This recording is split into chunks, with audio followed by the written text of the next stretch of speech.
Ju përshëndesi gjithëve, mirë se vini në Tirana Live, do të jemi së bashku në vijim për të parë zhvillimet kryesore të ditës së sotme. Ka nisur numërimi mbrapsht për Sali Berishën dhe për balljen e tij me drejtsinë. Gjykata e posaçme kundër korrupsionit dhe krimit të organizuar ka miratuar dosjen e SPAK për çështjen e privatizimit të ish kompleksit Partizani dhe fillimin e gjykimit për Berishën, për dhëndrin e tij dhe për 3 pandehur të tjerë. Ish kryeministri tani më është zyrtarisht i pandehur për favorizim të familjarëve të tij në akuzën e korrupsionit pasiv. Gjykata e posaçme vendosi të hënën pas 7 muaj zvarritje që Sali Berisha të gjykohet për akuzën e korrupsionit të kryer në bashkëpunim. Gjyqtarja Flojera Davidi kaloi për gjykim në themel dosjen Partizani, duke pranuar kështu kërkesën e SPAK dhe duke rrëzuar pretendimet e avokatëve për pushim të hetimeve. Pas vendimit të gjyqtares paraprake, pritet që brenda pak ditësh të hidhet shorti për të përcaktuar trupën prej 3 gjyqtarësh që do të gjykojnë në themel ish-kryeministrin Sali Berisha. Berisha është ish-kryeministri i parë që do të ulet në bankën e të akuzuarve.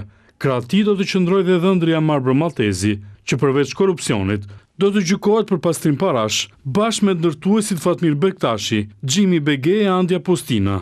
Ish-kryeministri Sali Berisha u paraqit të hënën në SPAK për masën e sigurisë, detyrim paraqitje të caktuar ndaj tij, ndërsa dhëndri Amarbër Maltezi vijon të mbahet në masën e arrestit shtëpiak. Mbrojtjes së tyre janë rrëzuar disa herë kërkesat për përjashtim të gjyqtares paraprake Flojera Davidi dhe pavlefshmëri të akteve dhe vendimeve të dhëna për këtë çështje nga gjyqtarja Irena Gjoka, për të cilën pretendojnë se ka fshehur një dënim për falsifikim dokumentash në shtetin grek. Ndërsa hetimet e prokurisë së posaçme për dosjen Partizani nisën pas kallëzimit të Taulant Ballës, në atë kohë kreu i grupit parlamentar socialist. Sipas prokurisë së posaçme, Sali Berisha në cilësinë e kryeministrit ka nxjerrë akte nënligjore për t'i ardhur në ndihmë dhëndrit të tij Amarbër Maltezi, që përfaqësonte familjet e disa ish-pronarëve, duke përfituar sipërfaqe toke në ish-kompleksin Partizani, por në kundërshtim me ligjin. Unë do të ndalem gjërësisht në këto momente, në këtë vendim të dhënë ditën e sotme nga gjykata e posaçme për ish-kryeministrin Berisha, do të jem drejt për drejt me avokat Arbër Hoxha. Ju përshëndes avokat, faleminderit që jeni me ne.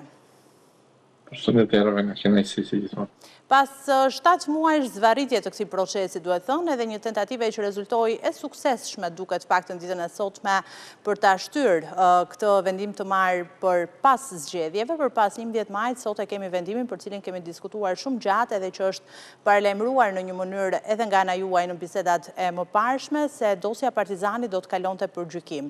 Për ta shpjeguar ligjërisht, çfarë do të thotë një vendim i tillë i marrë ditën e sotme nga gjykata e posaçme?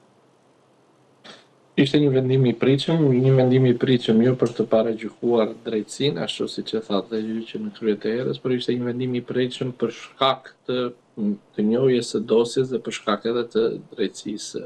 Një vendim i tillë, për të përgjigjur pyetjes, ka të bëjë me dërgimin e çështjes në gjyqtari i seancës paraprake. Kishte 3 alternativa. E para ta kthente çështjen për jetim, nëse hetimet ishin të paplota dhe të pasakta. Kishte mundësinë që ta pushonte çështjen nëse e konstatonte që akuza është ngritur pa prova ose provat nuk janë të mjaftueshme në kërkim të pandehurit, ose ta dërgojë çështjen në gjykim. Në rastin konkret, gjykata vendosi që të dërgojë çështjen në gjykim. Tani më do të jetë një trupe gjyqësore prej 3 gjyqtarësh, e cila do ta gjykojë çështjen në themel. Pra nëse zoti Berisha është apo jo i fajshëm në raport me akuzën që është ngritur nga prokuroria e posaçme, në raport me provat e administruara qoftë gjatë hetimeve paraprake, por qoftë edhe në seancë paraprake. Tani më do të jetë një trupe gjyqësore prej 3 gjyqtarësh të përbërë nga gjyqtarët i themelit të çështjes, sepse në ndjenin tim e zoti Berisha ka hyrë me ritin e gjykimit të zakonshëm dhe jo me ritin e gjykimit të shkurtuar. Në këto kushte tani më do të zhvillohet gjykimi normal në themelin e çështjes.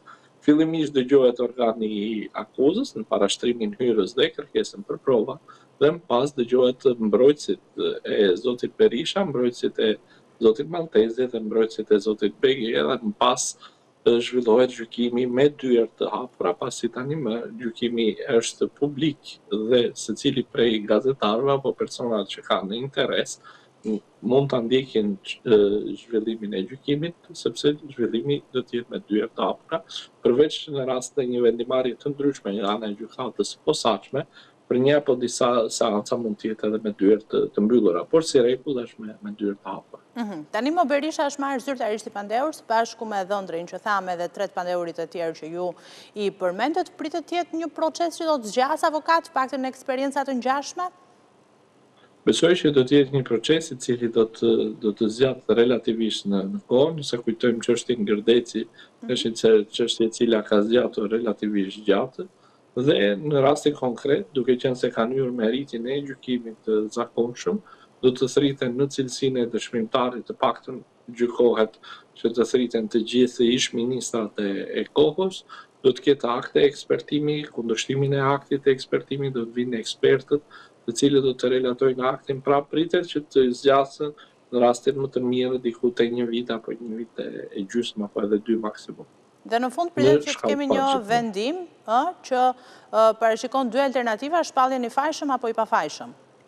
Po, në përfundim të gjykimit, gjykata mund ta deklarojë fajtor zotin Berisha dhe më pas mund të japë një apo disa alternativa të dënimit me burgim, ose mund ta dënojë me burgim, ose mund të japë pafajësinë. Pra dy janë në këtë moment procedurale tani me 2 janë mundësitë. Një është që të deklarohet fajtor dhe më pas të jepet ose dënimi me burg ose një dënim alternativ, dhe më pas ose mund të deklarohet i pafajshëm për akuzat që ka ngritur prokuroria e posaçme, ose si në rastin e zotit Tahiri mund të deklarohet i pafajshëm për akuzat që ka ngritur prokuroria e posaçme, por mund të gjykohet dhe të dënohet për një akuzë të ndryshme nga ajo që ka ngritur prokuroria e posaçme. Për shembull, nëse kujtojmë rastin e zotit Tahiri, bëhet fjalë për trafik ndërkombëtar të lëndëve narkotike në kuadër grupit strukturuar kriminal, dhe gjykata e dënoi dhe korrupsion pasiv bëhet fjalë, dhe gjykata e dënoi për shpërdorim të tyre. Pra domosdoshmërisht gjykata mund të deklarojë fajtor për një apo disa vepra për cila prokuroria e akuzon dhe për një vepër tjetër mund ta shpallë të fajshëm, pra në varësi të rastit, por besoj që jemi tepër herë për të folur për fajësinë apo pafajësinë e zotit Berisha. Parimisht, me akuzën që ka zoti Berisha, korrupsioni pasiv, çfarë parashikon ligji për një dënim të mundshëm të tij? Ligji është nga 4 deri në 12 vite burgim, nuk është problemi se çfarë parashikon ligji, problemi është se si do të komportohet edhe gjykata e posaçme në raport me fatin personal të zotit Berisha dhe se sa kohë do të marrë procesi i zotit Berisha për shkak edhe të moshës së zotit Berisha, nëse gjykata do ta gjejë fajtor, mund të japë edhe një alternativat e dënimit me burgim. Pra, kemi ende shumë kohë dhe nuk besoj që deri te hera e fundit që do jemi ftuar në studion tuaj për të folur për masën e dënimit. E qartë, sa i takon atyre hapësirave ligjore që ne u mësuam për gjatë këtyre 7 muajve, për cilat kemi diskutuar edhe më herët, përdorimin që bënin avokatët duke munguar edhe gjithçka tjetër për ta shtyrë, siç u pa në fakt edhe këtë proces për pas zgjedhjeve. Parashikoni të ketë dhe sjellje të tilla? Po tjetër që po, kjo është në rrjedhën normale të mbrojtjes, nuk është normale, po është kthyer në normalitet në Shqipëri. Në këto kushte besoj që duke qenë se brenda 30 ditëve duhet përfundonte dhe zgjatej 7 muaj, imagjinoni tani gjykimi në themel nuk ka ndonjë afat maksimal se kur duhet përfundoj. Çdo seancë duhet të jetë nga tjetra jo më lart se 15 ditë, thot kodi i procedurës penale. Pra gjykata nuk është e detyruar tani më që të japë një vendim brenda afatit ligjor, sepse nuk ka afat ligjor, maksimumi që mund të jetë njëra seancë nga tjetra është 15 ditë. Pra do të zgjasë dhe kur e thashë në parashikimin tim minimalisht do të marrë 1 vit e gjysmë apo 2 vite kohë. E qartë. Unë ju falenderoj shumë avokat për këtë lidhje të drejtë për drejtë dhe për gjithë informacionet që ndat me ne. Ndërkohë, rikthimi pas fushatës ka rikthyer dhe sulmet e Berishës ndaj drejtësisë së re. Ndërsa kreu detyrimin për paraqitje në SPAK, ai sulmoi Altin Tumanin dhe gjykatësit special. Kreu i Partisë Demokratike ka sulmuar dhe gazetarët, duke i dalë mbrojtje deputetëve të tij, të cilët i intimiduan grupet e televizioneve që ndiqnin protestën e dobët të së premtes. Berisha ndërkohë lavdëroi atë që u kthye në një nga arkitektët e humbjes së tij madhështore, Kris Laçivita. Sali Berisha nuk heq dorë, as nga mospranimi i humbjes dhe as nga fajsimi të tjerëve për dështimet e tij, edhe në dyert e SPAK u rikthye për zbatimin e masës detyrim paraqitje. Kryedemokrati i doli në mbrojtje dhunës së deputetëve të tij, të cilët intimiduan haptasi gazetarët. Në protestën e thirrur nga opozita të premten, në të njëjtën ditë kur në Tiranë kishte zbritur e gjithë Europa. Çdo politikan, cili do qoftë, duhet të ketë një kujdes të veçantë në marrëdhëniet me gazetarin. Sikundër, e them, në protesta, kur ka një kauzë, besoj se gazetari duhet të ketë në qoftë se nuk e mbështet protestën dhe s'ka asnjë arsye pse detyrim për të mbështetur protestën, nuk duhet të përpiqet të marrë porosi dhe të zbatoj porosi të cilat nuk është vendi për t'i zbatuar aty, sepse mund të krijojë gjakgjësira dhe gjëra të papëlqyera. Kjo është e gjitha. Me porosi kreu i opozitës që marrëdhëniet me gazetarët i ka problematike prej 30 vjetësh, nënkuptoi pyetjet që reporterët i bën deputetëve të tij, lidhur me përgjegjësinë e humbjes së zgjedhjeve dhe të një tjetër proteste të dështuar, por Berisha, pasi mbështeti dhunën ndaj gazetarëve, falenderoi një tjetër bashkëpërgjegjës të fushatës së tij të dështuar, Kris Laçivita. Duhet ta falënderoj për punën që ka bërë. Çështjet e privatësisë, edhe Sali Berisha, sado që është njeriu më publik që qarkullon, ka përsëri ka dhe ai privatësinë e tij, ndaj dhe po mjaftohem me falënderimet për kontributin dhe ndihmën që na ka dhënë dhe që jep. Ndërsa për mbështetjen e ulët që PD mori në diasporë, Berisha nxitoi të gjej fajtorin tjetër. Ai po lobon fort për të ndryshuar kushtetutën për karrigën e tij. Mos harrokte. Ai po lobon fort duke treguar se po të kishte gjendor është i aftë të bëjë gjithçka për të mbrojtur karrigën e vet. Dumani ka publike kërkesat, nuk i ka fsheh. Ju s'keni dëgjuar kërkesë tjetër për tij përveç se mandatin e tij. Por ndryshe nga herët e tjera, Berisha nuk kërcënoi më kreun e SPAK se do t'i bllokonte rizgjedhjen. Kjo ndoshta pasi nuk ka mundësi. Bloku i tij opozitar ka mbetur me 50 deputet, nga të cilët një është i shpotimi Drizit dhe 2 të Ilir Metës.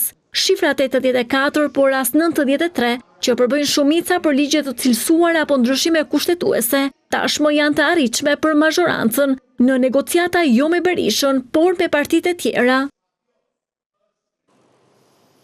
Pasi dëmtoi procesin me vendimet e tij, më në fund Komisioneri i Zgjedhjeve ka mbrojtur procesin e votimit nga diaspora. Celibashi, i cili e kishte vënë votimin nga jashtë si një bazë të tij personal, tha se votimi nga diaspora e Greqisë ka qenë një proces korrekt. Por Partia Demokratike ka nisur me ankimimet në të gjitha qarqet për votën e diasporës, ndërsa numërimi për kandidatët vijon ende.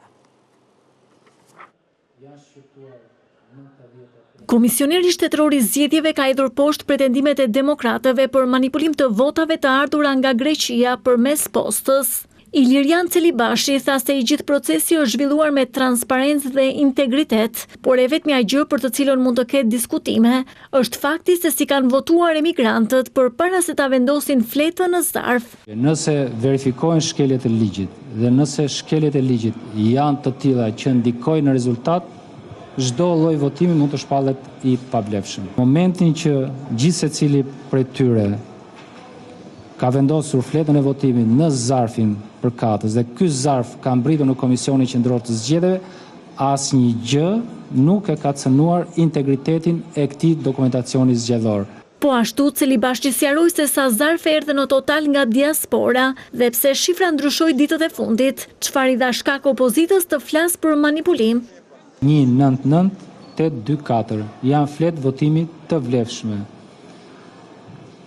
1971 janë fletë votimi të pavlefshme. Të 107 zarfet apo dhe të 353 zarfet e mbritur nga Komisioni Qendror i Zgjedhjeve janë zarfe të DHL-s, por nuk kanë ardhur nëpërmjet rrugës normale, të themi, kanë ardhur nëpërmjet shërbimit postar të një operatori tjetër postar. Por as ky shpjegim nuk e ka bindur Partinë Demokratike. Sekretari për çështjet zgjedhore Ivi Kaso kërkoi audit për votat e ardhura nga Greqia. Ne sot I kërkojmë zyrtarisht Komisionit Qendror të Zgjedhjeve kryerjen e një auditit plot me ekspert të pavarur për të gjitha hapat e këtij procesi të korruptuar deri në palc. Gjithashtu I kërkojmë KQZ-s mos nxjerrjen e asnjë rezultati dhe mos miratimin përfundimtar të asnjë tabele për diasporën, derisa auditi I pavarur të dorëzojë konkluzionet e tij mbi procesin dhe të bëjë transparencë të plot mbi votën e shqiptarëve. Edhe pse nuk patën ndikim thelbësor në mandate, votat e diasporës thelluan rezultatin për Partinë Socialiste, e cila arriti të sigurojë 122.218 vota, kundrejt 47.056 votave të Partisë Demokratike.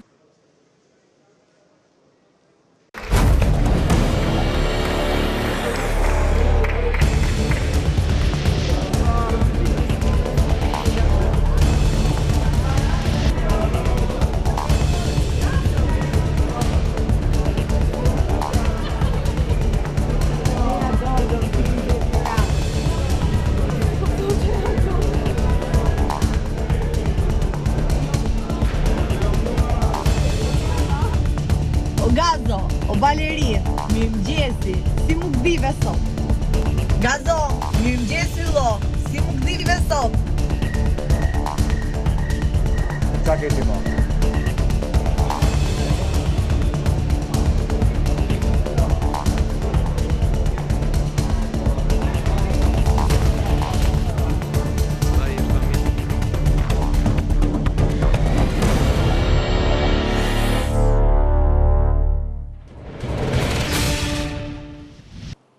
Ndërkohë në Parkun Olimpik vijon numërimi I votave të diasporës për kandidatët.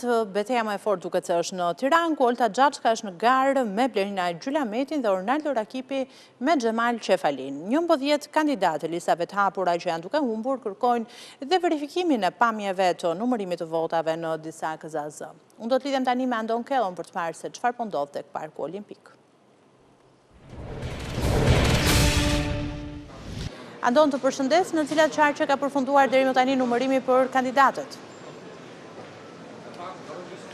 Ka përfunduar procesi numërimit për kandidatët në 5 qarqe. Qarku I parë ishte Kuksi, që tashmë Komisioni Qendror I Zgjedhjeve ka miratuar edhe rezultatin, pas vijuan me Shkodrën dhe Dibrën, ku nuk pati ndikim vota e diasporës tek kandidatët, ndërsa dy të fundit kanë qenë Fieri, aty ku Zegjin e Caushi arriti të ruaj mandatin e saj për vetëm 49 vota, dhe Durrësi, aty ku Ani Dyrmishi doli më I votuar nga diaspora nga Partia Socialiste, por sërish Arken Balla rezulton nga totali votave si kandidati më I votuar nga Partia Socialiste, megjithatë të dy do të jenë në parlamentin e ardhshëm, pra kanë siguruar mandatin. Sigurisht gara më e fortë po bëhet në Tiranë, aty ku kanë mbetur edhe 6.000 zarfe për tu numëruar. Olta Xhaxhka vijon të thelloje përsi ndaj Blerina Gjylametit me 112 vota tashmë, ndërsa Ornaldo Rakipi ecën I sigur drejt mandatit të tij tashmë me indiferencë prej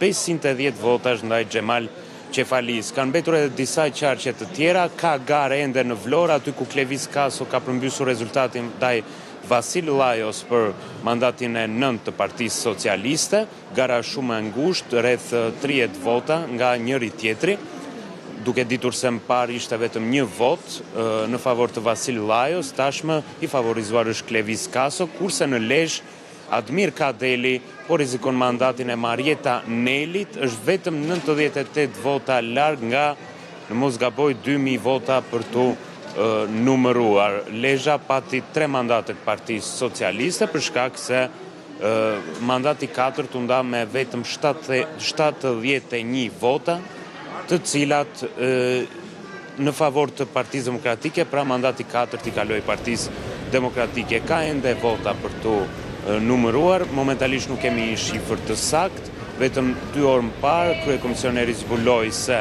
janë edhe 50.000 vota nga diaspora për të numëruar për kandidatët, vot preferenciale, dhe pritet që ditën e nesërme të përfundojë edhe procesin numërimit këtu në Parkun Olimpik. Ndërkaq që Andon janë 11 kandidatë që kanë kërkuar edhe pamjet filmike të numërimit të votave në disa KZZ, çfarë po ndodh me këtë kërkesë?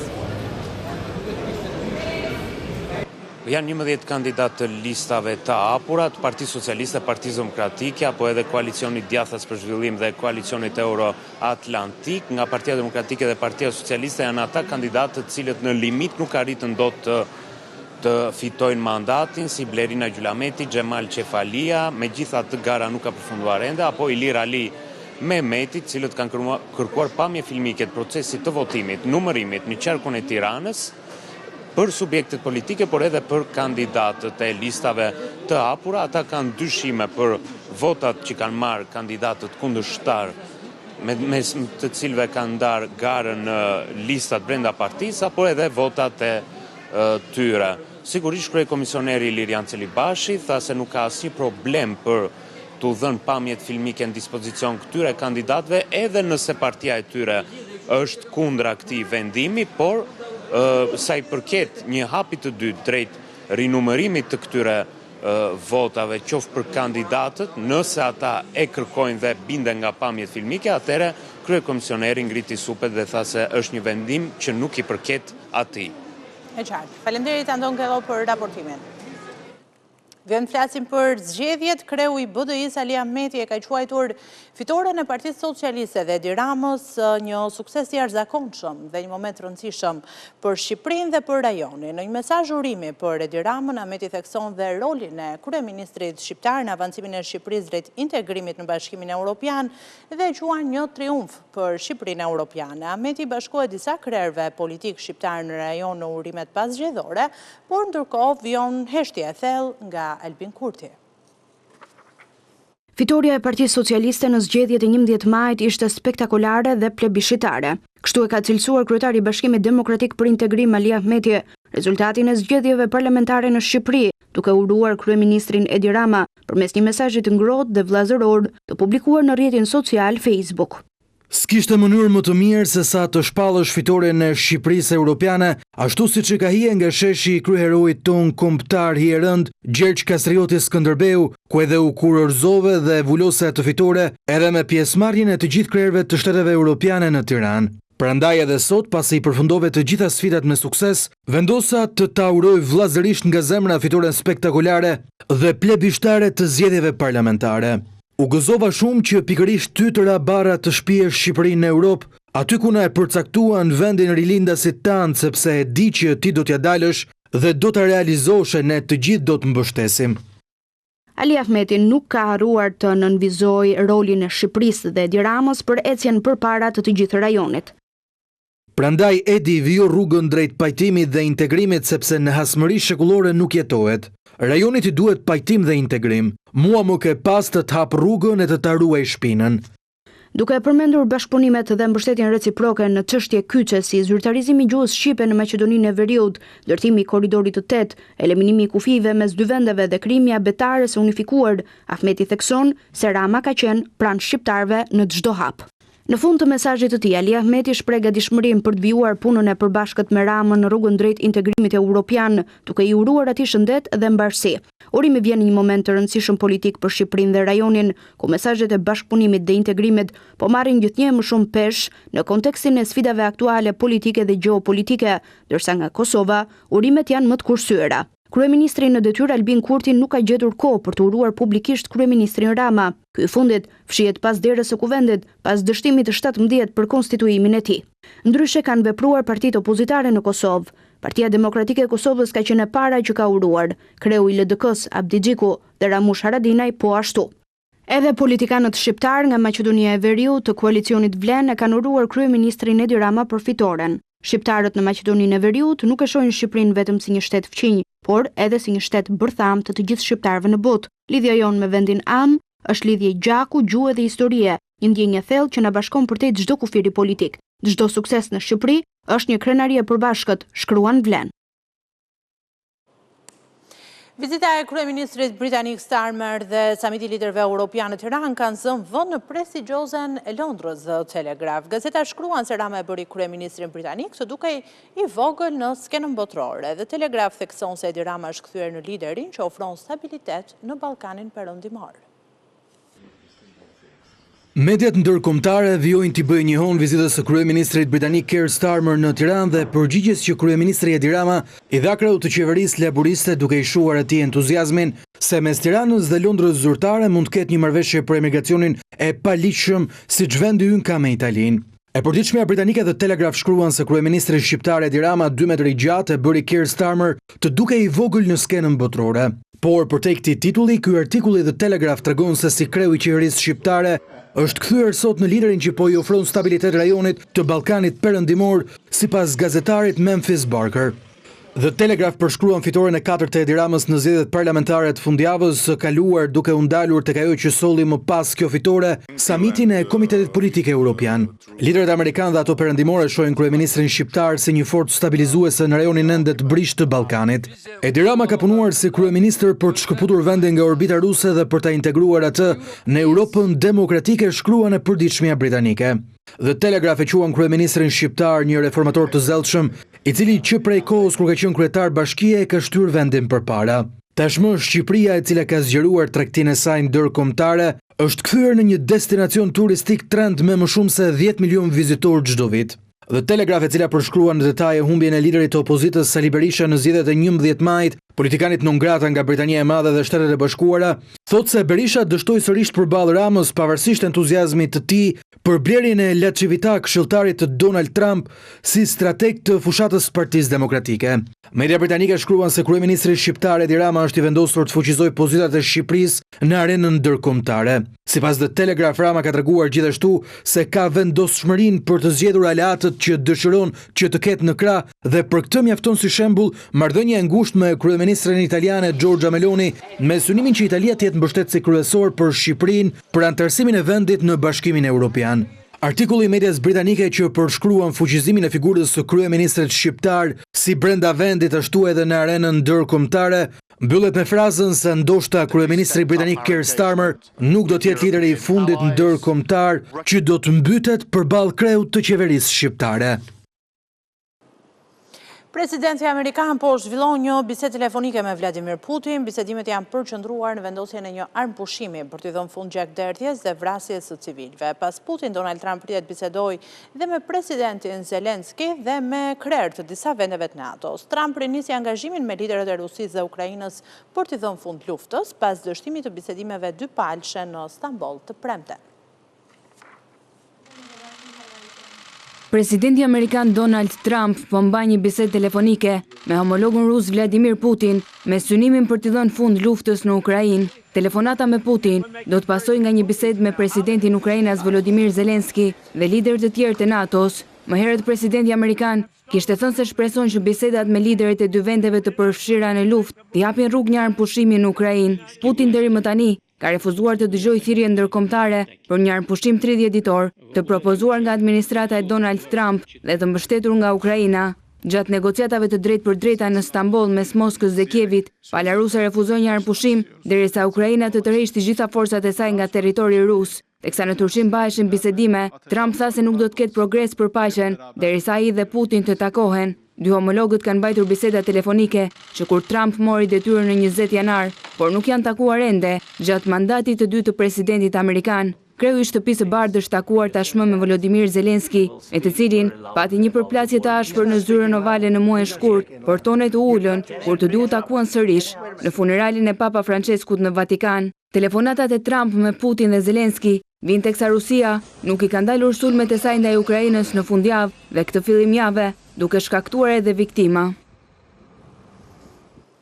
Ish-presidenti Amerikan Joe Biden është diagnostikuar me një formë agresive të kancerit të prostatës. Sipas mjekut të tij zyrtar, tumori ka përhapur metastazat edhe në kocka.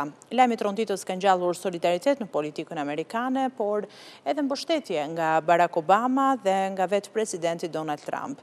Vetë Biden thotë se mbështetja që ka marrë ka motivuar për të fituar betejën e vështirë me cilën do të nisë të përballet.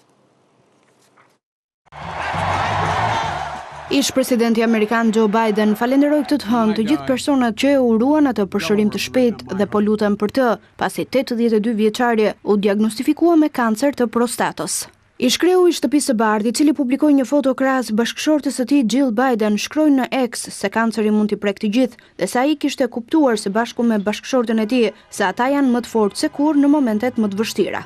Faleminderit për kurajon, dashurinë dhe suportin tuaj, shkroi Biden në statusin e tij.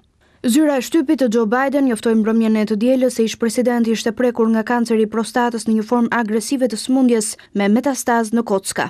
Pas lajmit për diagnostifikimin e tij me kancer, njësër figurash të rëndësishme politike në Shtetet e Bashkuara deklaruan se po luten për shëndetin e ish-presidentit. Kreu i Shtëpisë së Bardhë, Donald Trump, shkroi në Truth Social se ai dhe bashkëshortja e tij janë trishtuar nga lajmi, ndërsa i uruan Joe Biden shërim të shpejtë, dyshja shpreh solidaritetin e tyre me familjen Biden. Kamala Harris, e cila shërbeu si nën presidente përgjatë administratës Biden, shkroi në X se ajo dhe bashkëshorti i saj po luten për ish-presidentin, ndërsa tha se është e bindur se Biden do ta luftojë sëmundjen me të gjithë forcën e tij. Ish-presidenti amerikan Barack Obama shkroi në X se mendimet e familjes së tij ishin me familjen Biden. Obama tha se askush nuk ka bërë më shumë për programet e trajtimit të kancerit se sa Joe Biden kur ishte në detyrë. Diagnostikimi me kancer për Joe Biden erdhi pasi ai u tërhoq nga gara vitin e shkuar për të rizgjedhur sërish president, duke i lënë vendin e tij Kamala Harris. Kritikat e shumta mbi gjendjen e tij shëndetësore shtyn ish-presidentin që të tërhiqej nga gara 6 nëntorit kundrejt Donald Trump. Zërat për përkeqësimin e gjendjes shëndetësore të ish-presidentit dhe shqetësimet për moshën e tij u bën më evidente në debatin presidencial të qershorit të vitit të shkuar. Joe Biden ka qenë presidenti më i moshuar që ka udhëhequr ndonjëherë Shtetet e Bashkuara të Amerikës. Britania dhe Bashkimi Evropian nënshkruan një marrëveshje shumë të rëndësishme për rregullimin e raporteve tregtare të peshkimit dhe të mbrojtjes. Marrëveshja megjithatë nuk e kthen Britaninë në tregun e përbashkët apo në Unionin Doganor të 27 vendeve prej ku ajo doli pas Brexit.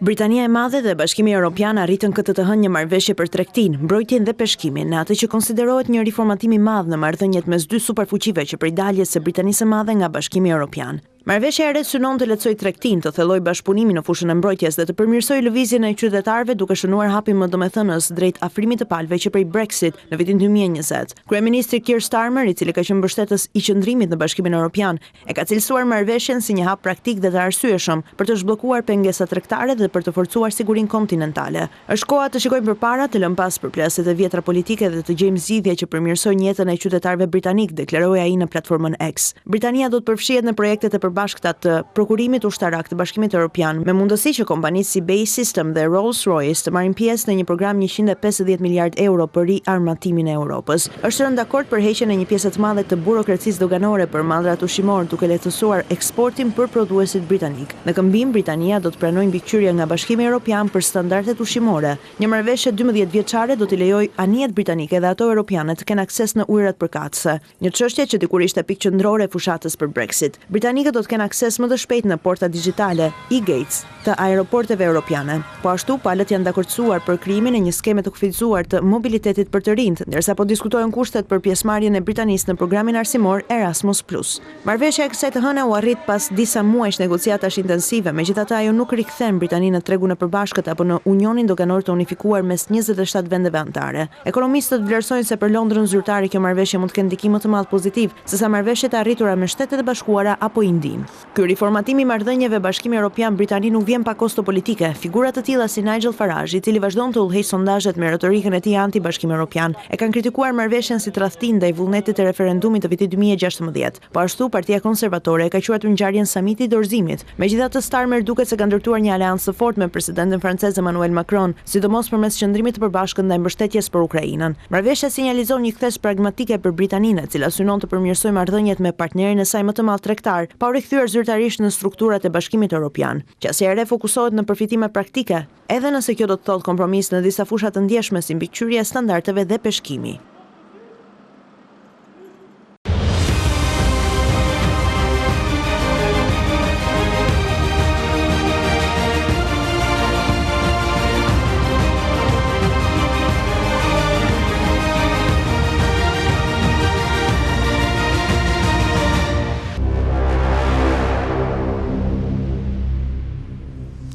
Ish-kryetari i Bashkisë Kuksit do të kryej në shtëpi dënimin e mbetur prej 6 muajsh. Gjykata e Apelit vendosi lirimin e Safet Gjitsit nga qelia dhe izolimin në banesë deri në përfundim të kohës së dënimit. Safet Gjitsi kreu në burg 3 vite të dënimit. Gjykata e Apelit ka liruar nga qelia ish-kryebashkiakun e Kuksit Safet Gjitsin. Me një vendim të martë të hënën, Apeli vendosi që Safet Gjitsi të vuaj pjesën tjetër të dënimit që i ka mbetur në arrest shtëpie për shkak të gjendjes së rënduar shëndetësore pas problemeve që ka pasur me zemrën. Apeli i gjykatës së posaçme dënoi Gjitsin me 4 vjet e 6 muaj burg për korrupsion pasiv, dënim që për shkak të gjykimit të shkurtuar i shkoi në 3 vite burg, ndërsa tashmë atij do i duhet të qëndrojë mbyllur në banesë edhe për 6 muaj deri në përfundim të dënimit. Safet Gjitsi u arrestua muajin qershor të vitit 2023 pas publikimit të një video ku ai kryente marrëdhënie seksuale me zyrë. Po ashtu nga gjykata e posaçme u dënua me 1 vit burg edhe Alma Kaçi, gruaja e cila regjistroi një video në të cilën ajo dhe Gjitsi shfaqen duke kryer marrëdhënie në zyrën e kryetarit të bashkisë, si dhe duke biseduar për përfitimin e fondeve nga ana e Kaçit për ndërtimin e një qendre për trajnimin e qenëve të rrugës në qytetin Verilindor.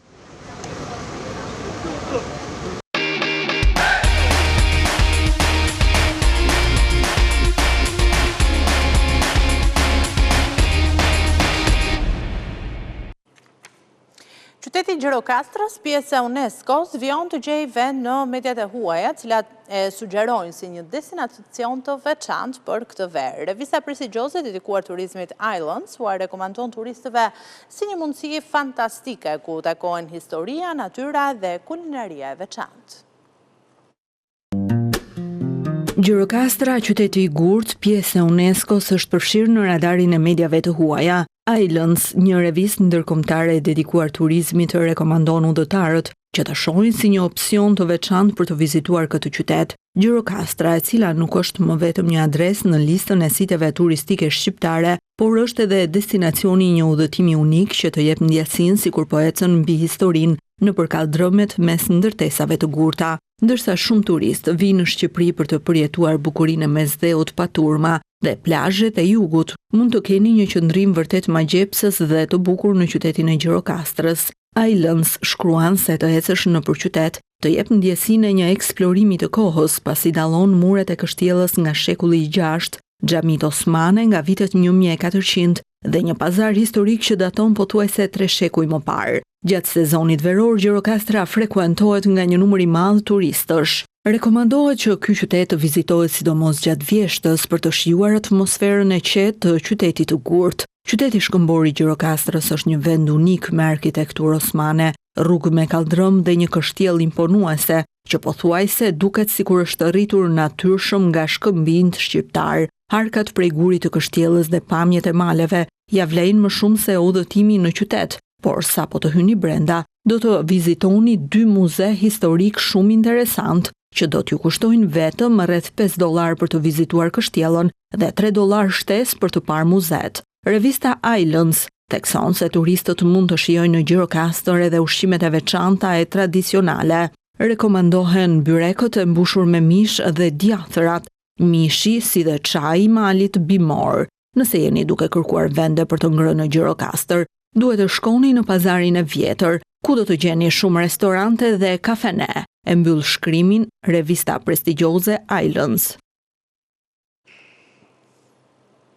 Dhe këtu përfundon Tirana Live për ditën e sotme. Zhvillimet e fundit përditësuara minut pas minute nga vendi, rajoni dhe bota. Ju mund të ndiqni dhe në faqen tonë abcnews.al, njërësh dhe në valët e radios 105 FM.